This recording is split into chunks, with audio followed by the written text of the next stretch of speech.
Magandang araw po sa inyong lahat mga kababayan at eto nga mga karibin natin na finish ka na BBM. Nako, AFP at PNP. Tatalikod na aba ipaglalaban si BP Sara. Yan po ang ating aalamin mga kababayan sa video ito pero bago po natin simulan yan, palike naman po ng video ito, malaking tulong po yan. Maraming salamat po at eto na nga mga karibin natin, simulan na po natin to. Pasok! Anong gagawin ng NBI? Anong gagawin ng PNP? Si IDG? Anong gagawin ng mga bendalo? Anong gagawin kay Inday Sara? Anong gagawin? Panonoorin natin. Anong gagawin kay Tatay Digong? Nandun, ready tayo. Ready. Ready? Isang ganon, pak. Hudyat, labas. Ganon. Pero wala tayong asahan. Di natin asahan AFP. Aasahan natin sarili natin. Oh. Sino matapang dyan? Sino matapang? O, tingnan natin. Tingnan ko yung tapang-tapangan nila lahat. Matapang siya, honorable siya. Senator, congressman, honorable. Matapang kayo, sekretary kayo. Matapang kayo, may armas kayo. Huwag kayong magkakamali. Kasi pwede kami mag-armas. Tandaan nyo, ha? Pwede kami mag-armas. Isang desisyon lang yun. Isang hudyat lang yun. No, I will come out armed. Oh, patay na. Eh kung ganun lahat ng Pilipino, ay Diyos ko. Paano? Sino ang hinaharang? Correct. Sino ang haharang? Then we declare lahat ng gusto natin sabihin. Ano yung rescinded? Ano yung ano? Oh, anong shutdown? Yun yung decisive. Tayo masunod. Correct. Hindi itong mga gagong animal na tuntok may nagnakaw na, sila pa nasusunod. Correct. We have to bring an end to this and we have to move forward. Forward. Sino sa tingin nyo pwedeng magpatakbo ng bansa natin? Ako ang tingin ko, pagka merong ibang leader natin ngayon, at hindi yung proven na 4 years na tayo, wala pa rin nangyayari. Hindi mangyari yung baha eh. Mangyari yung 1 year, yung first year mo bina. Putya kung magaling ka leader, on the second year mo, may ginawa ka na. In fact, bago ka umupo, may ginagawa ka na eh. Correct. Alam mo na eh. Kasi, hindi ka naman naging presidente, galing ka na ibang planeta, dinala ka dito sa mundong Earth. At biglang hindi mo alam yung nangyayari sa Pilipinas. Hindi. Paano ka naging presidente? Correct. Eh, may pinagdaanan ka. Naging congressman ka, naging governor ka, senator. Maray, tumakbo ka pa ang vice president, tapos ngayon, presidente ka. Hindi mo alam yung gagawin mo. Kaya nga, si Inday Sara, naging mayor yan, naging vice president, at kung maging presidente, alam na alam niya kung ano yung gagawin. She has to. Hindi pwedeng hindi alam. We can expect Yung presidente natin ngayon, parang palaging walang alam mga kababayan, di ba? Palaging hugas kamay, palaging walang alam mga kababayan sa mga nangyayari sa ating bansa. alam niya. Kasi kasama natin siya na spectator, nakikita natin eh. Kaya by now, alam ni Inday Sara ang gagawin. Pagka reckoning rally, wala tayong asahan. Sumama kayo kung gusto nyo. Tumayo kayo para sa bayan kung gusto nyo. Sabihin nyo sa amin, sasama kayo sa amin. Ganon. Pagka ganon yung peg, pagka ganon ang thinking ng taong bayan, may panalo kayo. Pero pagka ang iniisip ninyo, cavalry, sana dumating ang AFP. Sana yung chief of staff bumaliktad. Sana parang si General Reyes. Ang dami nyo nadinig na mga nakaraang rally, di ba?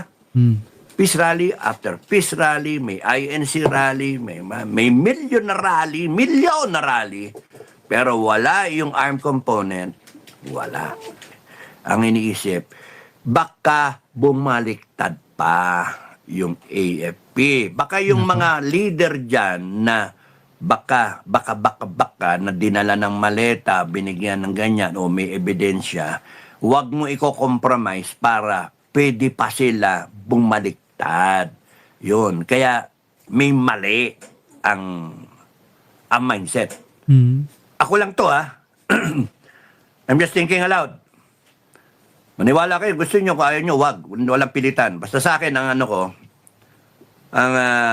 pananaw ko, kaya walang mangyayari sa rally kasi nakaasa ang mga tao sa AFP tsaka sa PNP nakaasa na may babaliktad. Ngayon, yung gobyerno, yung mga tao, yung mga sindikato, iniisip nila, as long as hawak mo yan sa leeg, hawak mo sa leeg. Alam niyo na kung paano hawakan sa leeg ng isang tao, di ba? Oh, money, position, pera, no? Position, at saka babae, no? Doon mo pwedeng sakalin yan. Wala parang sisiw yan na, yes sir, yes sir. So, alam nila yung dirty tricks, ina-apply, kaya lahat yan, we've got your back. We follow the chain of command. Correct. We follow the Constitution. We uphold the Constitution. We are soldiers of the people. Pero iba yung kilos. Na? Binabaan ng taong bayan, minamamatay na, iba pa rin kilos. Magkakagera na tayo, gigirayin natin ng China, ayun, lalaban pa rin sila, one month. And then, bala na kayo sa buhay nyo, mga Pilipino. Wala sa hulog eh. Wala. So, to put some sense into it, no? Fight for the people. You are the armed forces of the people. Wala eh. Pero ngayon, sa dami nung tahimik, sa dami, retired and active, pagdating sa medalya, pagdating sa isang, ano pangalan nun? Romero ba yun? Romero? No? General Mikey Romero? Pagdating sa isang ganon, sa daming medalya, kita nyo ang haba ng ano sa SOCMED, tatapang, galit. Nasaan yung galit ninyo sa ninanakawan tayo na may namamatay ng mga Pilipino? Na tinatarantado tayo, sinisindikato tayo nitong gobyerno. Nasaan yung galit nyo? Alin, kaya nyo lang yung may 1 star, yun lang kaya nyo.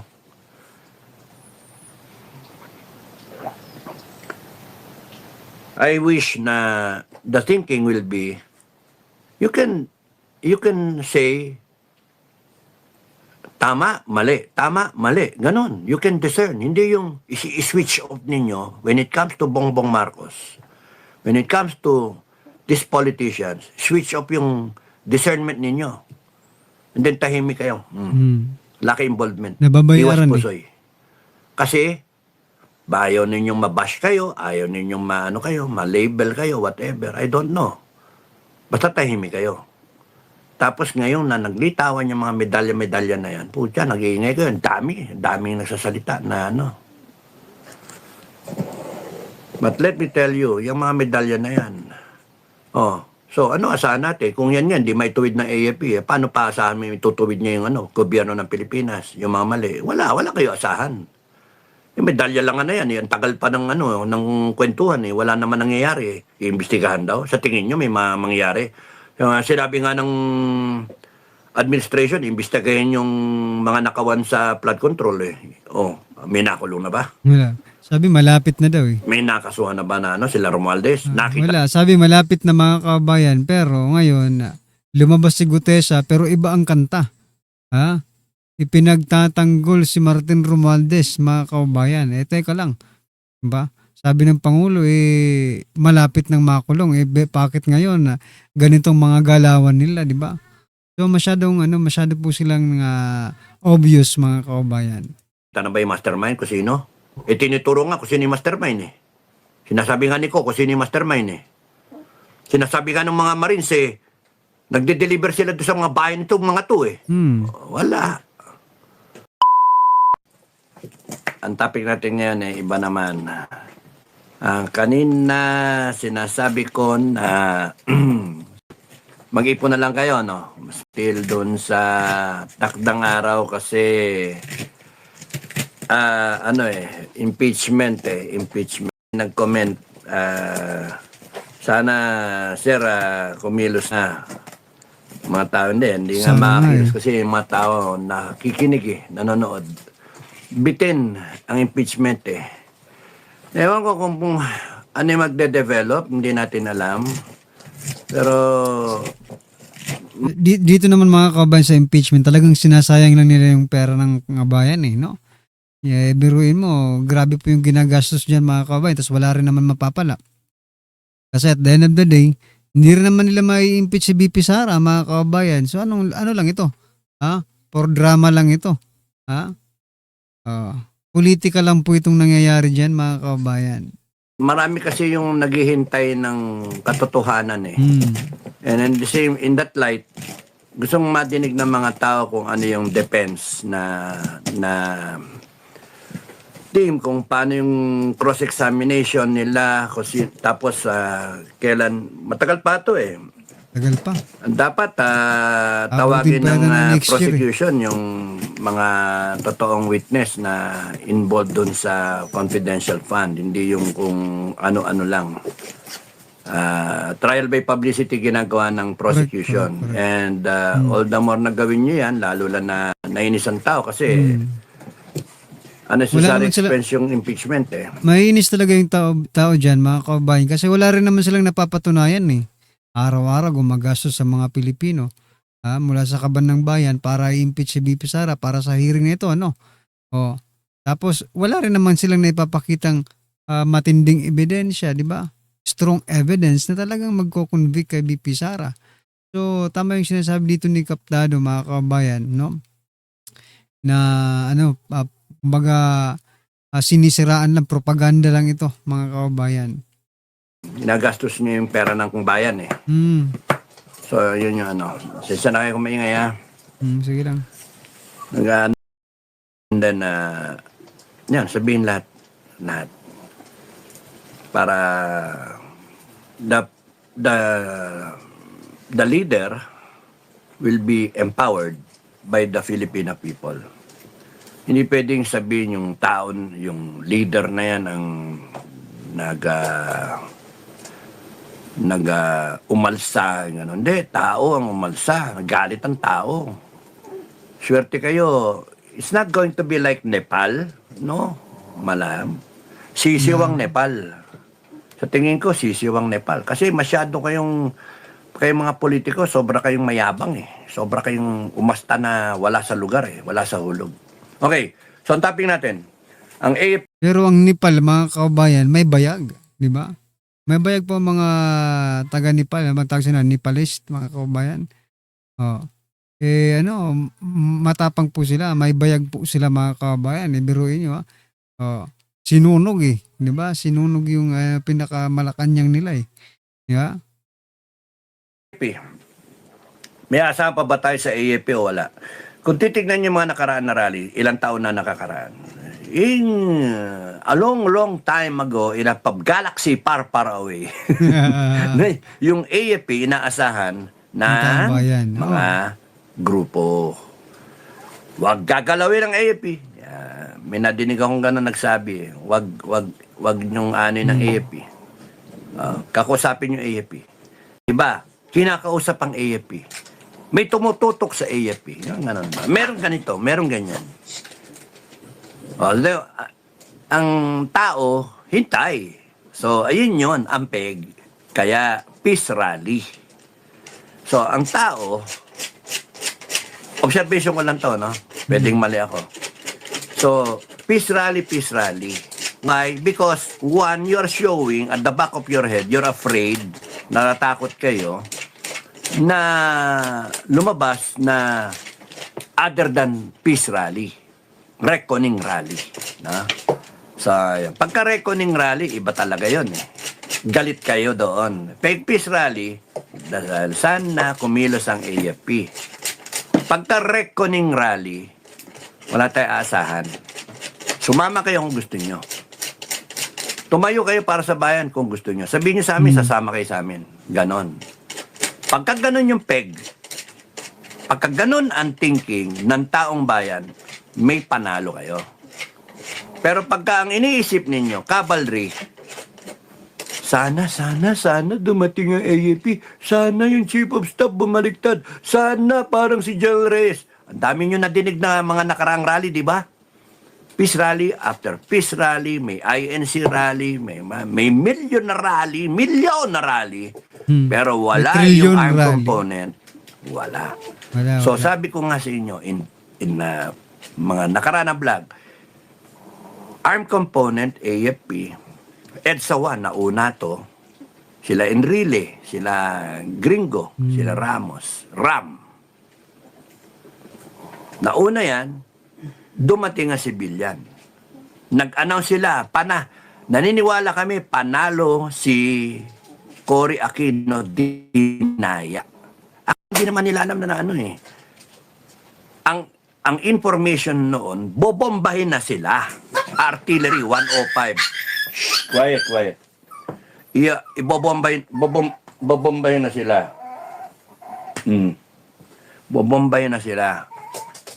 Ano na rito? Panay kayong Kung kailan ako doon,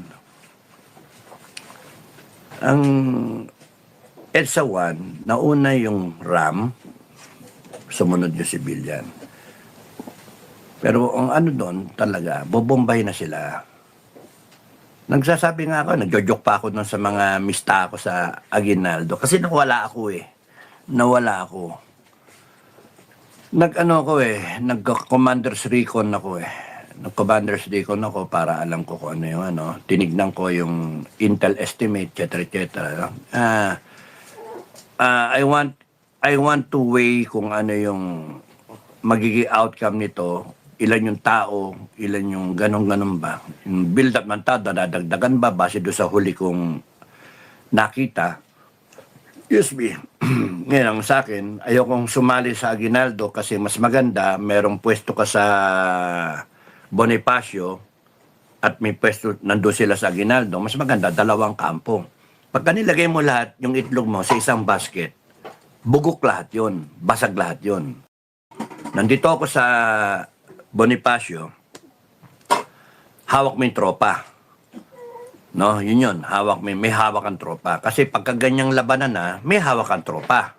Kung wala kang tropa, inutil ka na opisyal. Wala kang tao eh. Mga reserve, mga OCS, mga retired, mga pagka opisyal ka, general ka, wala kang tropa, useless, di ba? May tropa ka. So, nauna yung military, sumunod yung civilian. And sa panalo. So ayan mga kabayan, no, pasadahan din po natin balitang ito mga karabin natin. Patungkol naman po kay Senator Robin Padilla. Ito mga kabayan, no. Pasok. Parang isang bagay na pipikit na lang yung mata natin at hahayaan na lang po natin na nangyayari lahat ito at puro bashing na lang ang gagawin natin, puro politika na lang ang gagawin natin. Hindi po pwede dahil totoo po itong nangyayari na sa mga mata natin. Yun lamang po, wala naman ako maikwento pa dahil hindi ko pa po alam ang mga tunay na nangyari sa ganap na ito. At inshallah ay makapag-live po ako ulit at masabi po sa inyo kung ano talaga yung tunay na nangyari sa Zamboanga. Pero sa ngayon, mga kababayan, ang sinasabi ko po, panahon na para aksyonan natin ang mga batas na may kinalaman sa ating kabataan correct. At may kinalaman sa social media na ginagamit po ng ating mga kabataan at nakaka-impluwensya sa kanila na makagawa ng mga bagay na karumal-dumal. Maraming salamat po kung ano man po ang nasabi kong mali ay patawad. At kung ano man po ang nasabi kong tama, inshallah ay namnamin po natin. A'udhu billahi minasyaitanir rajim. Bismillahirrahmanirrahim. Alhamdulillahi rabbil alamin. Bismillahi wassalatu wassalamu ala rasulillahi. Assalamualaikum warahmatullahi wabarakatuh. Isa na naman pong napakalungkot na balita ang atin pong natanggap.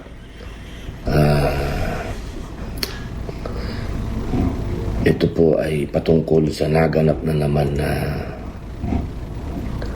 karahasan at karumal-dumal na krimen diyan po sa siyudad ng Zamboanga.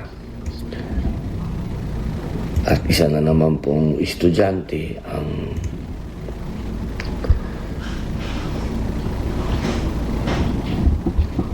nakagawa ng isang bagay na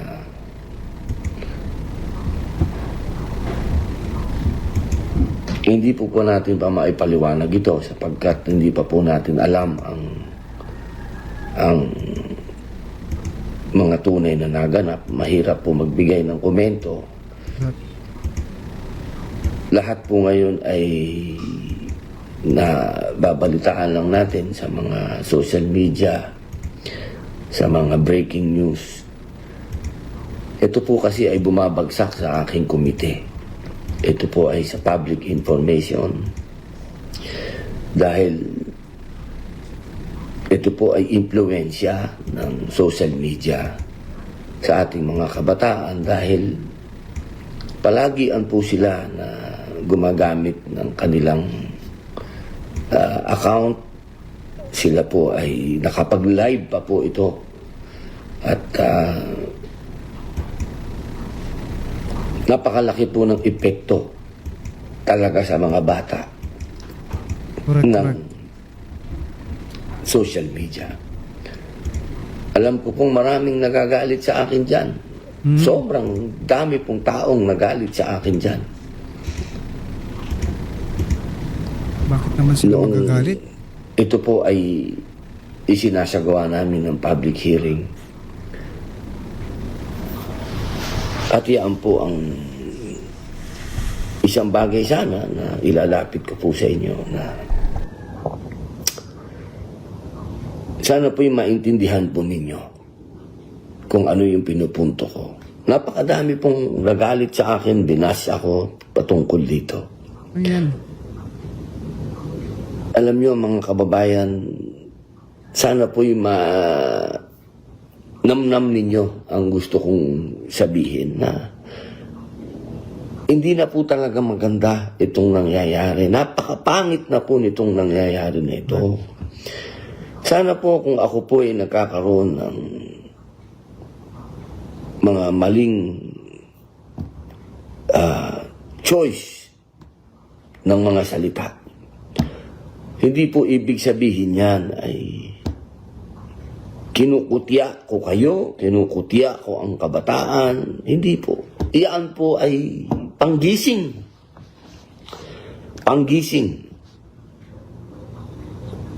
Upang manamnam niyo po ang katotohanan. Ako po naman hindi po ako nagsasalita ng hindi ko po na iintindihan ang bagay na ito. Ito pong mga nangyayaring karumal-dumal na krimen na ito. Nakita ko na po ito Ito pong mga nakikita nyo ngayon, nakita ko na po ito nung araw pa sa Bilibid. Kaya, yun lang po ang inihingi ko sa inyo. Intindihin nyo po ako na kailangan po natin maisulong ang batas na kung ano po yung ginagawa doon sa ibang bansa na mga progresibong bansa na kanila na pong pinagbabawalan ng kabataan na gumamit ng social media sapagkat ito po'y hindi na nakapagbibigay ng tamang pag-iisip, hindi na nakakapagbigay ng tamang halimbawa at nagagamit pa po para maging daan upang yung kanilang mga iniisip na karahasan sa kanilang mga nais nilang gawin, nagagawa nila. Correct. Sapagkat nagkakaroon po sila ng tinatawag na platform at iyan po ang social media. Kaya mga mahal kong kababayan, sana po ay tulungan niyo po ako. Hindi po ito magiging parang isang bagay na pipikit na lang yung mata natin at hahayaan na lang po natin na nangyayari lahat ito at puro bashing na lang ang gagawin natin, puro politika na lang ang gagawin natin. Hindi po pwede dahil narinig ko na batas ng Amerikano ang iiral, natuwa ako. Dahil ito na yata ang pag-asa ng ating mga katutubo na kanilang ma-enjoy at magkaroon ng progreso sa kanilang lupain. Pero ang malungkot, ibinalita sa akin na hindi na daw ganun. Nako. Batas na naman daw ng Pilipinas ang iiral dyan sa Pax Silica. Malungkot ako dyan. Malamang si Jose Rizal at si Andres Bonifacio malungkot din dyan dahil yung ipinaglaban nila na kalayaan hindi naman na-enjoy ng mga katutubo. Yung mga katutubo natin binilanggo din at inaapi din ng mga kapwa Pilipino, mga multicultural, yung mga nag-aral na mga Pilipino, yung mga profesional na mga Pilipino, yan ang umaabuso dyan sa mga katutubo. Kaya ito ho, nagdadalamhati ako. Hindi ko alam kung paano ko na namang ipaglalaban nito. Nako. Yung mga katutubo dyan sa Pax Silica na batas na naman ng Pilipino ang iiral na puro satsat, puro para kami sa katutubo, pero pag tinignan mo yung katutubo doon, wala nang tumubo. Kung po pwede lang, burahin na nila. Kasi mas masakit rin naman, di ba mga kabayan, kung lulukuhin tayo, no, ng kapwa nating Pilipino, no? Mas masakit 'yun kaysa lukuhin tayo ng mga dayuhan. For example lang, I'm not saying na ganun ang mangyayari, no? O, dahil nga sa sinasabi ni Senator Robin Padilla, kung lulukuhin lang din naman tayo ng kapwa nating Pilipino, yun ang masakit, mga karbin natin. Kapwa nating Pilipino, linuloko tayo. Sa bagay, no? Ay, yung mga kapwa nga nating Pilipino, trinatrader tayo para sa kakarampot na di ba? Hanggang mula noon hanggang ngayon walang pagbabago. Nandyan pa rin yung mga trahidor na yan, mga kabayan, no? Kaya ito ho, dapat ito talagang magkaalamanan dito Alam ko marami ako makakaaway dito sa Pax Silica. Dahil maraming Pilipino dyan ang gustong umabuso sigurado.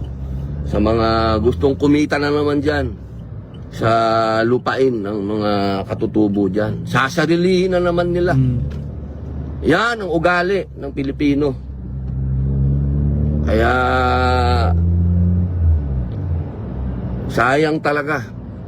Hindi pa natuloy na umiral dyan yung kung paano ang umiiral dyan sa mga embassy. Kasi talagang ang ganda talaga ng batas ng Amerikano para sa proteksyon ng kanilang katutubo. Yan o ang malungkot. Eto, papunta ako ng Senado, kakausapin ko yung aking staff. Kasi nga, nalungkot nga ako sa balita na masaya na ako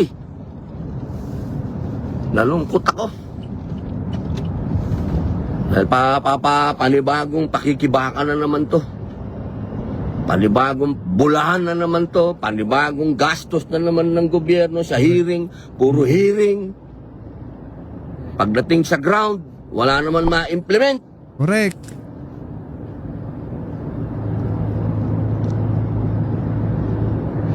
Pinakakawawang tao dito sa Pilipinas ang katutubo.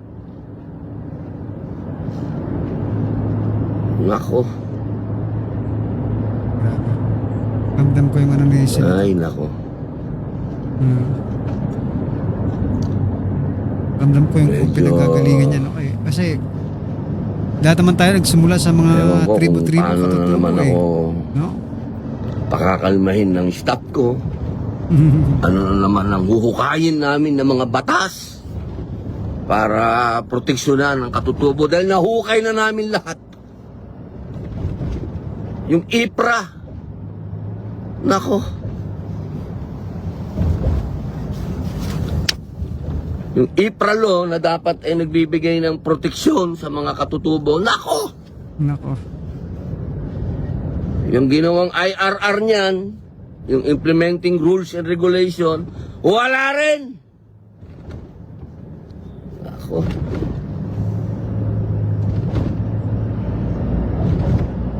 Paglaban mga katutubo. Paglaban. suportahan po natin, no? Hindi ko alam na.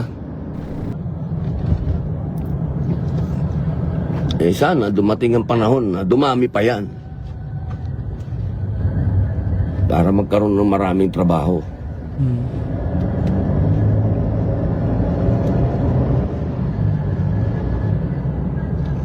Trabaho na tama yung sweldo. Correct. Hindi naman kailangan yumaman yung Pilipino sa sweldo niya. Mabuhay lang naman siya ng may dignidad. Walang yumayaman sa sweldo lang, mga kabayan. Pag hindi ka nagnegosyo, hindi ka maayayaman sa sweldo lang. O pag wala kang kumbaga sideline, no? O another source of income, puro trabaho ka lang, walang yumaman sa pagkatrabaho. Yan po ang ating tandaan, mga karabin natin. Kailangan po natin ng sideline, another source of income. Para naman magkaroon tayo ng freedom, no? Pagdating po dito sa ang tawag diyan, pera, no, mga kababayan, right? Anyway, ano po ang inyong opinion, reaction patungkol diyan, mga kababayan? Just comment down below. Maraming salamat po.